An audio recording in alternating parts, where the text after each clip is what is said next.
देखिए, कई अधिकारियों के साथ हुआ है। मैं उनका नाम नहीं लेना चाहता हूँ। एक दो ऐसे हैं कि उनको प्रीमेच्योर रिटायरमेंट लेना पड़ा। और ये जो मिस्टर शत्रुजीत कपूर हैं, डीजी पुलिस, ये अपने स्टूडेंट पीरियड से ही बड़ा एंटी दलित रहे हैं। और जो वहाँ पर नरेंद्र एसपी हैं, और इनको मिल के फंसाना चाहते थे। और ये बड़े अपराइट ऑफिसर हैं। मैंने इनके घर वालों से भी बातचीत किया है। और एक अधिकारी नहीं, मैक्सिमम इस समय हरियाणा के जितने दलित अधिकारी हैं वो प्रताड़ित हैं। तो मतलब एक तरह से वहाँ पर हरियाणा के दलित अधिकारियों के लिए भट्ठी बन गई है। जला रहे हैं, मार रहे हैं। और ये मैं इंटरनली तमाम अधिकारियों से बात करके बता रहा हूँ, क्योंकि मैं IRS ऑफिसर रहा हूँ, तो मैं फ्राटर्निटी बहुत लोगों से है। तो इसको गिरफ्तार किया जाना चाहिए, दोनों को डिसमिस किया जाना चाहिए। ये जो शत्रुजीत कुमार है, नरेंद्र भरजानिया नहीं बिजरानिया हैं, जो एसपी हैं रोहतक, इन दोनों को फौरन गिरफ्तार किया जाना चाहिए।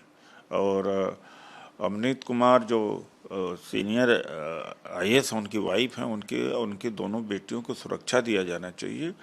और तो मैं कहूँगा हरियाणा कांग्रेस भी सड़क पर उतरे, क्योंकि जो नफरत फैली है चारों तरफ, तथाकथित सनातनी और ये जो पाखंडी कि जाति व्यवस्था सही है, मनुस्मृति सही है, आरक्षण गलत है, उसका ही एक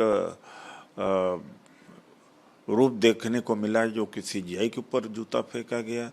और रायबरेली में किस तरह से बाबा बालों ने पीट के दलित व्यक्ति को मार दिया गया। अब हरियाणा में तो राहुल गांधी जी ने भी इस पर कहा है, चूँकि जो कहा है सच, बिल्कुल सच कहा है। स्वागत है, भारत आए हैं, लेकिन बायलैटरल रिलेशनशिप क्या बनता है क्या नहीं बनता, तालिबान हमें दे क्या सकता है? कुछ नहीं दे सकता। इतना तो कम से कम कर सकता है कि जो टेररिस्ट एक्टिविटीज़ है हमारे यहाँ, उसको कम करने में अगर वो मदद कर सके तो अच्छी बात है।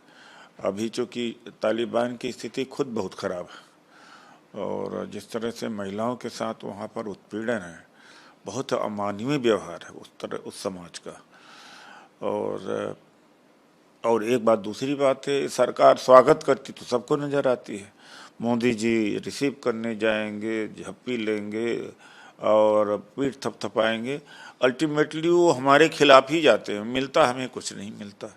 यही हुआ अभी तक, क्योंकि भारत पाक के युद्ध के समय पता लग गया, पहलगाम की घटना को एक ने भी निंदा नहीं किया। और कुछ देश थे जो ओपनली पाकिस्तान के साथ खड़े हुए। देखिए, वहाँ हमास बड़ा कारण है, हमास भी एग्री हुआ है, तो इसलिए लगता है कि शांति हो जाएगी। इसमें निश्चित तौर से ट्रम्प का प्रयास है, और दबाव है, प्रयास है, जो भी कुछ है। लेकिन अभी भी कुछ इशूज हैं कि कुछ होस्टेजेज जो हैं, जो खतरनाक पैलेस्टीनियन होस्टेजेज है, वो इजराइल के कब्जे में हैं, उस पर भी वार्तालाप चल रही है। उनके हिसाब से जो खतरनाक है, हम नहीं कह रहे इस बात को क्या करें। अब दूसरा, गाजा का डिस्ट्रक्शन बहुत हो चुका है, अब उसको रीबिल्डिंग कैसे किया जाएगा, एक बहुत बड़ा इशू है।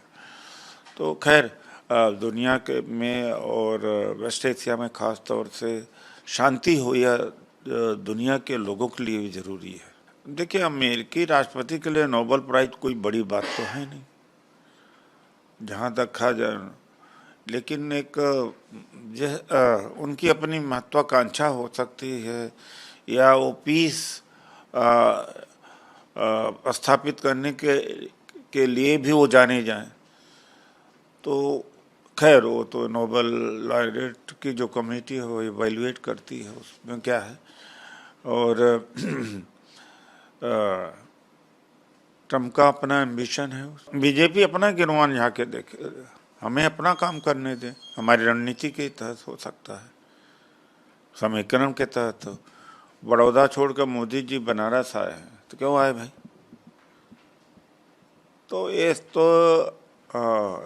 तो हमारे लिए जो सुविधाजनक है, हमारी जो रणनीति कहती उतनी हम सब करेंगे। हम अपने हिसाब से चुनाव लड़ेंगे कि उनके हिसाब से चुनाव